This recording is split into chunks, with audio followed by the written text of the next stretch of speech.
J'ai fait un reel où je montrais une photo de mes grands-parents le jour de mon baptême. Donc oui, j'ai été chrétienne. Oh là là, j'allais dire chrétienne. Oui, oui, chrétienne. Zizi crassienne. Donc ici, tu vois la mère de mon papa et le papa de ma maman. Et j'étais toute mignonne, hein? On s'habille en blanc dans l'Occident, alors que le blanc pour nous, dans la tradition ancestrale kamite, c'est la couleur pour honorer le départ vers la lumière, pour honorer la mort, quoi, comme ils disent en Occident. Mais bon, tellement que les Occidentaux sont dans un autre monde, et ils prennent le blanc pour les sacrements. Bref. Arc-en-ciel de bonne humeur, chez We Love, j'ai commencé la vidéo sans faire ma salutation pour te souhaiter que tous tes centres d'énergie, que tous tes aritos soient alignés, équilibrés, harmonisés. D'où le terme arc-en-ciel. Mon arc-en-ciel a 7 couleurs, exactement comme les 7 chakras, qu'on nomme Harit au singulier et Haritu au pluriel, pour parler dans la langue de l'Égypte pharaonique, le Medunetcher. Je t'ai montré cette photo-là parce que même si j'ai été baptisée catholique, tu vois, j'ai reçu une éducation religieuse. Quand j'ai appris comment la religion a été introduite dans notre communauté, quand j'ai appris ce que les personnes qui ont fait la religion ont fait et continuent de faire, quand j'ai appris tout ça, ben, j'ai réfléchi en fait. Parce que je suis le genre de personne qui aime réfléchir déjà. Je suis cérébrale. J'aime comprendre. Et j'évite d'interpréter. Et je crois que quand on utilise notre cerveau, on finit par se poser certaines questions. Parce que apprendre, c'est bien. Mais se poser les bonnes questions, prendre du recul, réfléchir et harmoniser notre vie, notre état d'esprit, notre comportement grâce à ce qu'on a appris, je trouve que c'est encore meilleur. Et ça, pour moi, ça s'appelle la cohérence. On est cohérent quand on a appris quelque chose et que suite à ce qu'on a appris, on prend une décision, on fait un choix. Donc, une fois que j'ai appris que la religion a été imposée par la force, qu'on torturait nos ancêtres pour qu'ils puissent prier et qu'ils puissent arrêter d'honorer leur énergie sacrée. Quand j'ai appris qu'avant de descendre du bateau, on baptisait toutes ces personnes qui ont vécu avant moi, parce qu'apparemment le mot ancêtre fait peur. Mes ascendants, qu'on les baptisait, parce que ce sont mes ascendants, ils ont vécu avant moi. Moi, je suis leur descendance. Comme toi, nous faisons partie de leur descendance. D'ailleurs, en Occident, nous nous appelons les afro-descendants, un terme que je déteste. Si tu veux qu'on en parle, tu me mettras en commentaire afro-descendant, je vais faire une vidéo dessus, mais si nous sommes la descendance de toutes ces personnes qui ont été maintenues captives et qui ont travaillé gratuitement, ce n'était pas du bénévolat parce qu'ils n'ont pas choisi par eux-mêmes de le faire, donc ils ont travaillé gratuitement parce qu'ils étaient maintenus en captivité.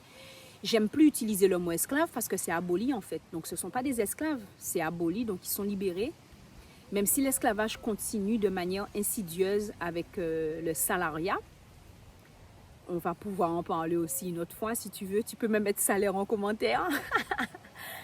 Mais c'est vraiment important de se dire que une fois qu'on apprend certaines choses, on est obligé de prendre une décision.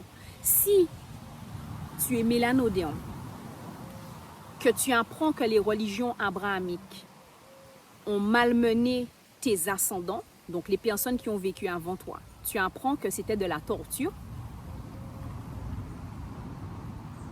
Religion abrahamique, ça veut dire l'islam, ça veut dire tout ce qui relève de la chrétienté, enfin du christianisme. J'englobe adventistes, évangéliques, catholiques, tous ceux qui croient que Zizi Crass est leur sauveur. Tout ça, moi j'englobe tout ça. Et Je parle aussi des juifs, parce que oui, on a des juifs hein, chez nous, les mélanodermes, il y a des juifs.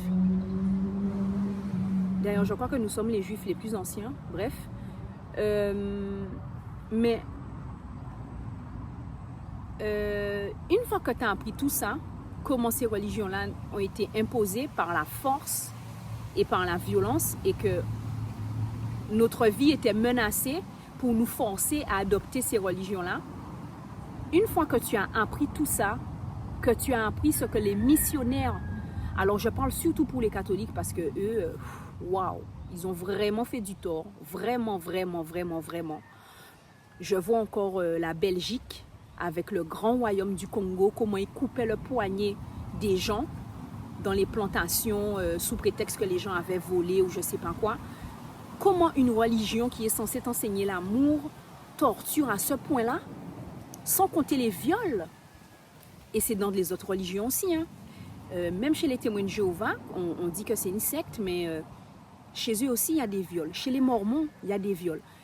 Il y a des abus sexuels partout. C'est pas que chez les catholiques avec les prêtres. Hein. Partout. Chez les musulmans, enfin, il y a des prédateurs sexuels partout. Il y a même des femmes qui encouragent les prédateurs sexuels.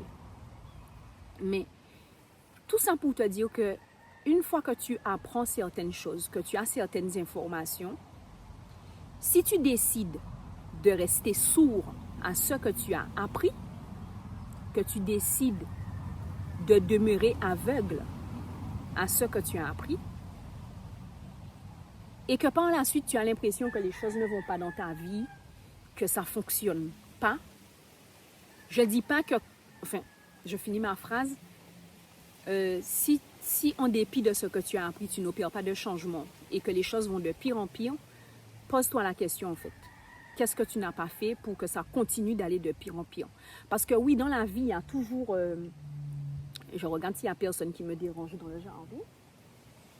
Mais à chaque fois je me retourne, tu dois te dire, mais pourquoi elle se retourne comme ça à chaque fois quand elle fait des vidéos? Mais ouais, c'est pour ça.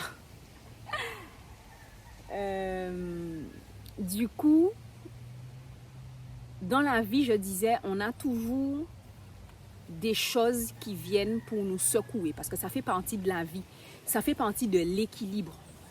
L'équilibre a besoin de comment on dit ça? On a besoin de jongler avec l'équilibre pour le maintenir, pour avoir une stabilité. C'est pas tout le temps stable. Un coup ça fait ça, un coup ça fait ça. Enfin bref, comme on dit, ça varie quoi. L'équilibre n'est pas constant. On doit maintenir l'équilibre. Donc c'est pour ça que dans la vie, un coup ça va pas, et puis ensuite, hop, ça va. Mais quand ça va pas là, eh bien là, ça va pas. Et puis là, ça va, et puis là, ça va pas. Et puis à un moment, ça se stabilise. On respire à ce moment-là, on souffle, on est content. On doit surtout être dans la gratitude. Et puis après, on doit aussi trouver l'énergie pour recharger les batteries. Et quand ça va aller, voilà, moins bien, qu'on soit fort. Et c'est vraiment important de toujours maintenir l'équilibre, quoi qu'il se passe dans notre vie. Et dans cette vidéo-là, je voulais surtout te parler de mon parcours, dans le sens où, même si j'ai été chrétienne, je n'ai rien contre les chrétiens, mais c'est la religion qui me dérange. Ça veut dire que des fois, j'ai eu des commentaires comme quoi, ouais, c'est pas bien, reviens à Zizi Crass, ne critique pas, je demande pardon pour toi. D'ailleurs, il y a même des gens qui m'offrent des bénédictions. Et il y a même des kamites qui se disent conscients, qui m'offrent des bénédictions. Il faut qu'on arrête de parler de cette histoire de bénédiction parce que c'est pas aligné avec nous en fait. En général, quand tu bénis par rapport à la religion. Bref, si tu veux qu'on en parle, laisse-moi un commentaire béni. Et je vais faire une vidéo pour en parler. Mais je voulais dire que peu importe l'éducation religieuse que tu as eue depuis ton plus jeune âge, si tu es déterminé, si tu sais pourquoi tu arrêtes, si tu connais la raison exacte, pourquoi tu as choisi de revenir à ton ancestralité, tu n'as aucun regret en fait. Et que les ascendants qui ont vécu avant toi et qui t'ont accompagné dans cette démarche, ça se peut qu'ils t'en veulent s'ils sont vivants, mais s'ils sont déjà partis, personne ne va venir te persécuter dans ton sommeil, quoi. Moi, j'ai plus mon grand-père, j'ai plus ma grand-mère et ils viennent pas me persécuter. Hein. Pourtant, c'était mon parrain et ma marraine, mais je suis contente de les avoir eus. Et si toi, en tant que Camille conscient, tu te demandes, mais qui va accompagner mon enfant, c'est simple. Nous, pour nos enfants, on a choisi des personnes et on se demande en fait, est-ce qu'on va pas faire une petite fête pour pouvoir dire à nos enfants, ben voilà, tu vas pouvoir compter sur tonton et tu vas pouvoir compter sur tati si jamais quelque chose nous arrive. Et dire à tonton et tati que voilà, c'est ce qui va se passer, qu'on leur donne l'habilité ou la capacité de prendre des décisions pour nos enfants. Et je ne sais pas si de manière légale on peut le faire parce que oui, on vit en Occident, donc malheureusement on est soumis à des lois dans l'état dans lequel on vit. Et on est en train de se renseigner pour voir comment de manière légale on peut faire ça. Alors oui, il existe le baptême à la mairie, mais nous on n'est pas sur cette fréquence-là. Avec la République française, ça ne nous intéresse pas. On se contente d'être français, d'être bons citoyens, de ne pas troubler l'ordre public. Et de rester autant que possible dans notre bon droit. Alors, l'idée, c'est pas d'aller à la mairie faire un baptême pour les enfants, mais je crois qu'en tant que Kamite conscient, on peut vraiment faire un truc bien sans baptiser nos enfants. On peut vraiment choisir des personnes de confiance qui vont les accompagner, mais des personnes qui ont le même esprit que nous. Je pense que c'est vraiment un truc qu'on peut faire. Et je fais cette vidéo-là pour dire que, et je le répète, que peu importe l'enseignement qu'on a reçu, une fois qu'on prend notre temps de réfléchir, d'analyser ce qui ne nous correspond pas, on arrive à sortir de là facilement. Mais c'est une question de détermination et de discipline. Je parle de discipline parce que si tu sors de la religion et que tu ne continues pas à agrandir tes connaissances sur ton ancestralité, que tu ne continues pas à te documenter, que tu ne continues pas à lire.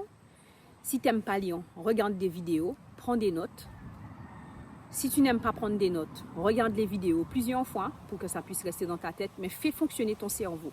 Parce que la nature a horreur du vide. Et si tu sors de la religion et que tu restes comme ça, à rien faire, à ne pas te documenter, à ne pas t'instruire, tu te rends pas service. Si tu as du mal à le faire, je propose un accompagnement en groupe qui s'appelle Herbocantage. Tu peux m'envoyer un DM. Moi, je te réponds comme je peux. Bon, le mieux, c'est de me laisser un DM. Mais si tu n'as pas Instagram ou TikTok, parce que j'ai TikTok, ça y est, ça fait quelques jours, ça fait même pas encore une semaine. Mais si ça ne te plaît pas, de faire quelque chose en groupe, on peut parler de ce que je propose en individuel, mais Herbocantage, c'est un accompagnement où je t'enseigne les humanités classiques africaines, où je t'enseigne aussi des rituels ancestraux, mais en groupe. On le fait en distanciel. On pourrait le faire en présentiel, mais j'ai pas encore pensé à ça, mais en tout cas, c'est quelque chose que je fais en distanciel. Donc, tu peux aussi m'envoyer un mail. Je t'écris mon adresse email ici, là, en galiaakosua@gmail.com. Donc voilà, et comme ça tu peux m'envoyer un mail, on en parle. Et puis pour les gens que ça plairait de me spammer, ben amusez-vous, si ça peut vous distraire. Mais en général, c'est peut-être mieux d'utiliser votre énergie pour aller vers des choses que vous aimez plutôt que d'essayer de me persécuter parce que vous n'aimez pas ce que je dis, ce que je fais, ou peut-être juste pas un Miguel en moins. Mais voilà, c'est un conseil, hein, parce que même les personnes qui ne m'aiment pas, j'aime bien pouvoir les conseiller de manière bienveillante. Parce que je comprends leur souffrance, je comprends leur mal-être, je comprends leur inconfort. Et elles sont tellement malheureuses, enfin vous êtes tellement malheureux, vous qui me détestez, que vous voulez faire souffrir autant que vous souffrez. Mais ce n'est pas comme ça qu'on soigne une blessure.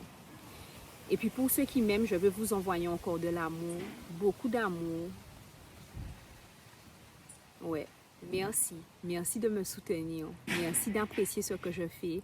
Merci de regarder mes vidéos, même si je ne suis pas coiffée à chignon, que je ne suis pas maquillée, que je n'ai pas une super manicure avec une pose de fossile, que je n'ai pas un tailleur et tout, que je n'ai pas les dernières lunettes et que je ne parle pas de parfum parcours Rabanne. Merci d'accepter la personne que je suis comme je suis, naturelle, brute, qui s'assume. Merci pour ça et merci pour cette super aventure que vous me faites vivre. Et je vous envoie de bons baisers parfumés à la fleur de ylang-ylang. Parce que l'arbre là que tu vois à côté de moi, c'est un ylang-ylang. Et là, c'est un des multipliants. Mais d'ailleurs, si tu veux une vidéo où je te montre les arbres du jardin, tu me dis, on va faire ça. Mais le ylang-ylang, ça sent super bon.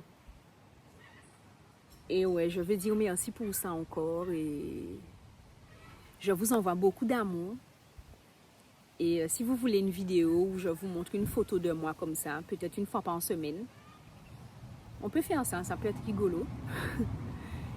Et toi, n'hésite pas à me dire en commentaire si tu as été baptisé chez les catholiques, chez les adventistes, même si tu as été témoin de Jéhovah, si tu étais musulman, enfin n'hésite pas à me dire dans quelle religion tu étais ou dans quelle religion tu es et que tu te poses des questions.